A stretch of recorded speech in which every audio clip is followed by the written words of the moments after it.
Hello दोस्तों, आज हम आ चुके हैं क्लास नंबर 78 जिसमें आप सभी का स्वागत है। हम आपको आज जावा स्क्रिप्ट की सहायता से हम आपके लिए एक लूप के अंदर ब्रेक लूप लेकर के आए। जैसे अभी हम बहुत सारी लूप चलाते हैं तो वो चलती जाती है जब तक कि हमारी कंडीशन नहीं होता तब तक वो चलता ही रहेगा। जहाँ पर तक कंडीशन देंगे वहीं तक हमारी लूप चलती है। हम चाहते हैं कंडीशन हमारी कितनी भी लगी रहे, बीच में हम ब्रेक करना चाहें तो उतना ही हमारी कंडीशन ब्रेक कर दे वो। तो हम देखते हैं किस तरीके से काम करेगा और आप इस क्लास को पूरा अटेंड कीजिए, जब ही आपको समझ में आएगा। तो सबसे पहले इस वीडियो को लाइक एंड शेयर कर दीजिए। अब चलते हैं हम आपको क्लास के अंदर, जिसमें आपको ये चीज़ सिखाते हैं नोटपैड के अंदर किस तरीके से कार्य करेगा, और फिर हम ये सॉफ्टवेयर को बना करके आपके सामने लेकर के आते हैं, आपको समझाते हैं किस तरीके से काम होगा। ठीक है, तो सबसे पहले नोटपैड हमने ओपन कर लिया इसको बनाने के लिए। तो सबसे पहले ये तो सब में चलता ही, हमने जो प्रोसीजर लिखा है सबसे पहले हमें यूज करना होता है यहाँ पे एंटर।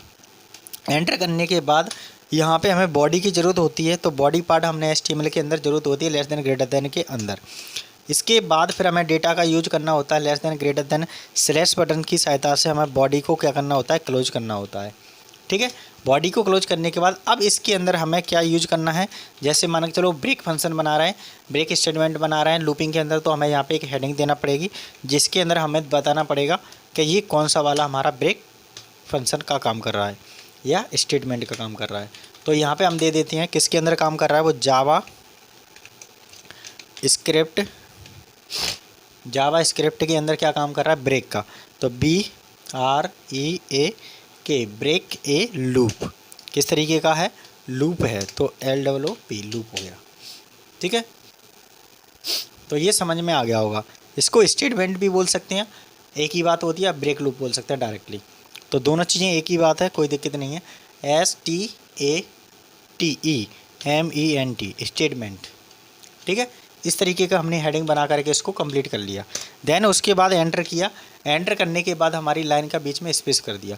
अब हमें ज़रूरत पड़ती है क्लास को। क्लास बनाने से पहले हमें पैराग्राफ यूज करना होता है, फिर उसके बाद ID यूज करना होता है, इक्वल टू के अंदर इन्वाइटेड कॉमा के अंदर हमें यूज करना होता है डेमो क्लास का यूज लेना है। ठीक है, उसके बाद फिर स्लैश बटन और क्लोज करना है, /P से उसको क्लोज कर लेना है पैराग्राफ को। देन एंटर करेंगे। एंटर करने के बाद आपको लेस देन ग्रेटर देन के अंदर हमें यूज करना पड़ेगा SCRIPT स्क्रिप्ट टैग यूज करना पड़ेगा। देन एंटर करना है, फिर उसके बाद हमें स्लैश बटन की सहायता से SCRIP और T का यूज करना पड़ेगा क्लोज बटन की सहायता से। अब यहाँ तक तो ये पूरा कंप्लीट हो चुका है। होने के बाद यूज करना है BAR, एक वेरिएबल लिया, कैसा लिया, TEXT लिया, टेस्ट ले लिया है, जिसके अंदर हमें इक्वल टू देना है और इनवाइटेड हमें यूज करना है। उसके बाद हमें करना है क्या, उस लाइन को पूरा प्रॉपर तरीके से फिनिश कर देना है। यहाँ तक क्लियर पॉइंट हो गया होगा। अब इसके आगे चलते हैं, फिर नेक्स्ट BAR देते हैं। ठीक है, उसके बाद फिर हमें यूज क्या करना है, स्पेस देना है। और आई हम इसलिए ले रहे हैं क्योंकि इसके अंदर हम ब्रेक फंक्शन यूज करेंगे, तो उसमें पहले हम लूप का यूज करेंगे। ठीक है, और उसके बाद ये सेमीकोलन द्वारा उस लाइन को भी हम क्या कर लेते हैं, पूरी तरीके से कंप्लीट कर लेते हैं। तो यहाँ तक तो आपको समझ में आ गया होगा पूरा प्रॉपर तरीके से। अब हम आपको दिखाते हैं कि किस तरीके से ये काम सही तरीके से करेगा।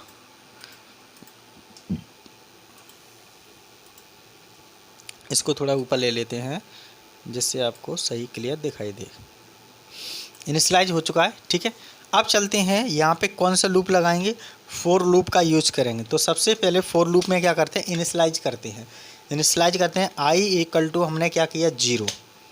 ठीक है, अब सेमीकोलन द्वारा उस लाइन को फिनिश कर लिया। फिर हमने आगे स्पेस लगाया, फिर I को हमने क्या दिया, एक लेस देन दिया। कहाँ तक, जितना हम कंडीशन लगाना चाहते हैं उतना हमने कंप्लीट कर लिया, कंडीशन 10 तक। ठीक है, अब उसके बाद उसको लाइन को भी फिनिश कर लिया। फिर उसके बाद उसको इंक्रीज डिक्रीज करेंगे, तो हमने उस कंडीशन को इंक्रीज डिक्रीज कर लिया I++। ठीक है, उसके बाद फिर आगे एंटर करेंगे। एंटर करने के बाद curly braces open and then उसके अंदर हमारा फंक्शन एग्जीक्यूट होगा। कैसा होगा, अब देख लीजिए किस तरीके से काम करेगा।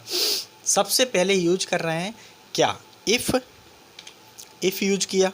इफ़ के अंदर हमें यूज करना है कंडीशन, जैसे I इक्वल टू कितना दे दिया, जैसे मान के चलो 5 दे दिया। और उसके अंदर curly braces open and close, जिसके अंदर हम क्या कर रहे हैं, एक ब्रेक लगा रहे हैं, BREAK, ब्रेक लग गया और उस सेमीकोलन से बाहर आ गया।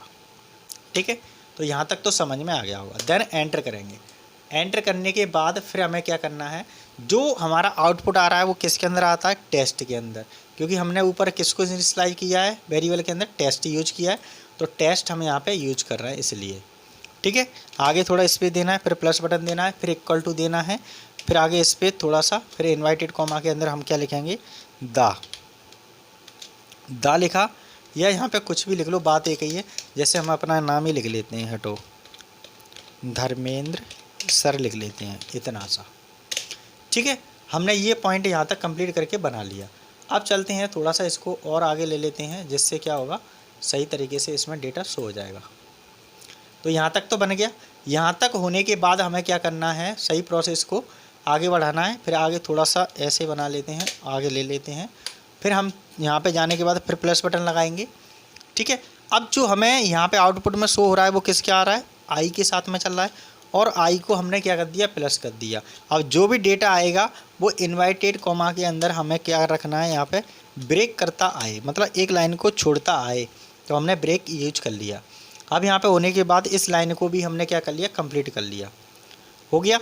अब यहाँ तक लास्ट में ये क्लियरेंस क्लोज हो गया, देन एंटर, यही तो हमारा फंक्शन क्लोज था। ठीक है, अब हम यहाँ पे क्या करेंगे, जावा स्क्रिप्ट की सहायता से इसमें क्या यूज हो रहा है हमारा, सबसे पहले इसमें यूज हो रहा है ब्रेक फंक्शन में, कि जो हम आउटपुट देना चाहते हैं वो हमें यहाँ पे यूज करना पड़ेगा डॉक्यूमेंट की सहायता से जावा स्क्रिप्ट में। तो हम क्या ले लेते हैं यहाँ पे, डॉक्यूमेंट। ठीक है, डॉक्यूमेंट लिखा, डॉट गेट लिखा, उसके बाद फिर एलिमेंट लिखेंगे, ELEMENT, एलिमेंट लिखा, फिर उसके बाद वाई लिखा, वाई लिखने के बाद फिर हमें क्या यूज करना है, यहाँ पे आई और डी लिखा, ID लिखा, और फिर इसके अंदर हमने क्या किया, ब्रैकेट ओपन किया, इन्वाइटेड ओपन किया, फिर उसके अंदर लिख लिया हमने डेमो। ठीक है, उसके बाद डॉट लगाया, फिर इनर लिखा, INER, इनर, फिर हमने लिखा HT और ML, इनर HTML लिखा, फिर स्पेस, फिर इक्वल टू, फिर स्पेस, फिर आपको ऊपर हमने जो टेस्ट लिखा है उसी का टेस्ट लिख करके उस लाइन को हमने कंप्लीट कर लिया। अब यहाँ तक तो हमारा पूरा प्रोसेस सही तरीके से बन चुके के कंप्लीट हो गया। अब हम क्या करते हैं, पहले यहाँ से जो डेटा हमने बनाया है उसको यहाँ पे हमने क्या लगाया, ब्रेक लगाया। कहाँ से ब्रेक लगाया, यहाँ से लेकर के यहाँ तक। तो इसको मैं यहाँ से लेकर के यहाँ तक क्या कर लेता हूँ, कट कर लेता हूँ। अभी मान लो अपना ब्रेक फंक्शन इसमें यूज किया ही नहीं है, तब आंसर क्या आता है। अब इसको सेव करके दिखाते हैं पहले। ठीक है, तो सबसे पहले फाइल के अंदर जाएंगे, सेव एस में जाना है। सेव एस में जाने के बाद ये फाइल हम सबसे पहले कहाँ पर, डेस्कटॉप पे सेव करेंगे, और इस फाइल की सहायता से नाम लिख करके इसमें डॉट एक्सटेंशन क्या रखेंगे, HTML एक्सटेंशन रखने के बाद फिर हमें सेव फाइल करना है। सेव फाइल करने के बाद हमें सेव को यस कर देना है, और यहाँ से इसको रन करेंगे डबल क्लिक करने पर। तो हमारा ये प्रोग्राम थोड़ा सा कनेक्टिविटी लेता है, क्योंकि एक्सप्लोरर विंडो के अंदर चलता है तो टाइम लेता है। तो ये आ चुका है, एक्टिव हो चुकी है विंडो, जिस पर ये राइट क्लिक मांग रहा है, अलाउ कंटेंट दिस ब्लॉक बोल रहा है। तो यहाँ पे हम राइट क्लिक करके ब्लॉक को अटैक कर देंगे, फिर उसके बाद सिक्योरिटी डेटा को यस कर देंगे। ठीक है, तो अभी हमारी जो कंडीशन थी वो कहाँ तक चल रही है, कंप्लीट होकर के आपने देखा 10, 0 से लेकर 10, तो हमारा आउटपुट क्या हो रहा है, यहाँ 9 तक चल रहा है। बट हमने तो यूज किया था ऊपर हेडिंग में कि ब्रेक ए लूप, मतलब क्या पढ़ा था हमने, ब्रेक ए लूप। तो हमारी लूप तो ब्रेक हुआ ही नहीं है इसमें, तो हमने ब्रेक लूप को क्या कर लिया था, कट कर लिया था। अभी हमने लूप नहीं, ओनली इसमें फॉर लूप यूज किया है अभी हमने। अब देखिए ब्रेक यूज कैसे करते हैं। अब हमने यहाँ पे किया, ये यहाँ पे आकर के जो हमने कट किया था उसको हम पेस्ट कर लेते हैं। किसको, यहाँ पे लिखा इफ़ आई इक्वल टू 5 तक चलेगा और उसको ब्रेक कर देगा। समझ में आया, और कुछ भी नहीं करना है, बस इतना सा फंक्शन जोड़ना था आपको यहाँ पे। और उसके बाद में सेव कर दिया, सेव हो गया, फाइल कंप्लीट हो गई, कोई डेटा नहीं है अंदर, बस इतना सा जोड़ना है इसके बाद, फुल लूप के बाद, और इसको कंप्लीट कर देना है। आ गया समझ में। अब देख लीजिए कंडीशन कितनी है, अभी 9 है। जैसे ही मैं इसको रन करता हूँ तो ये रन होकर के कहाँ तक टूट गई, 4 तक। क्यों टूट गई, क्योंकि मैंने बीच में इसमें क्या लगा दिया, इफ़ एक कंडीशन दे दिया ब्रेक, जिसमें क्या बता रहा है वो, यहाँ पे ब्रेक होकर के उसको आउटपुट शो करके दिखा रहा है। क्लियर, समझ में आ गया होगा कि ब्रेक फंक्शन कैसे यूज करते हैं, ब्रेक स्टेटमेंट कैसे यूज करते हैं एक लूप के अंदर। तो जैसे हमारी लूप कंडीशन कितनी चल रही थी, 10 तक चल रही थी, बट हमने कहाँ तक दी, 10 तक दी। तो 10 तक देने के बाद हम चाह रहे हैं कि ये लूप हमारी 10 तक ना चले, हम बीच में ही ब्रेक करना चाहते हैं उसको। ठीक है, तो हमने बीच में क्या दे दिया, ब्रेक फंक्शन दे दिया। ब्रेक फंक्शन से क्या समझ में आ गया, ब्रेक स्टेटमेंट लूप से क्या समझ में आया, उसने कितना यूज किया, 5 तक यूज किया। तो हमने उसको 5 तक यूज किया, 0 से 5 तक जाएगा तो कहाँ तक कंडीशन देगा, ओनली 4 तक, तो 4 आ गया। अब जैसे मान के चलो ये 5 नहीं रखना है अपन को, यहाँ हमने 7 तक देना है, तो हमारी कंडीशन कितना आना चाहिए, 6 तक आना चाहिए। तो अभी कितने आ रही है, 4 तक। तो इसको रन करके देखते हैं क्या काम कर रहा है। जो जैसे ही हमने इसको रन किया बिल्कुल सही काम कर रहा है। तो कहने का मतलब ये है कि जो हम प्रोग्राम बना रहे हैं वो प्रॉपर तरीके से, हमारे जो प्रोग्राम होना चाहिए उस तरीके से काम बिल्कुल सही तरीके से कार्य कर रहा है। तो ब्रेक फंक्शन या ब्रेक स्टेटमेंट लूपिंग के अंदर आपको समझ में आया होगा जावा स्क्रिप्ट की सहायता से किस तरीके से हमें HTML में आपके सामने इस क्लास के अंदर आपको प्रॉपर तरीके से समझाया कि आपका ब्रेक लूप कैसे यूज करता है, ब्रेक स्टेटमेंट कैसे काम करता है। फिर पहले हमने फॉर लूप की सहायता से पूरा लूप चलाया और हमारा लूप 10 तक चल के आया, 0 से 9 तक। ठीक है, और 10 पे जाके वो फॉल्स होता है, इसलिए 0 से 9 तक उसने कंप्लीट किया। देन हम चाहते थे वो कंडीशन को पूरा ना चलते हुए ब्रेक बीच में ब्रेक किया, तो ब्रेक फंक्शन हमने यूज किया, ब्रेक फंक्शन से ब्रेक किया उसको 5 तक, और देन उसके बाद हमारा 4 आ गया। फिर हमने ब्रेक कर दिया 7 तक। तो अभी आउटपुट हमारा जो करंट में चल रहा है वो कितना, 6 है।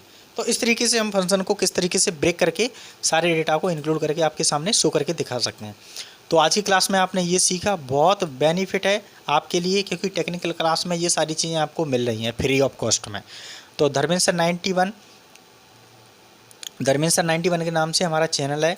इस चैनल को सब्सक्राइब नहीं किया है तो प्लीज़ इस चैनल को सब्सक्राइब कीजिए, बेल आइकन प्रेस कर लीजिए, जिससे आने वाली नोटिफिकेशन हमारी सबसे पहले आपके पास पहुंच जाएगी।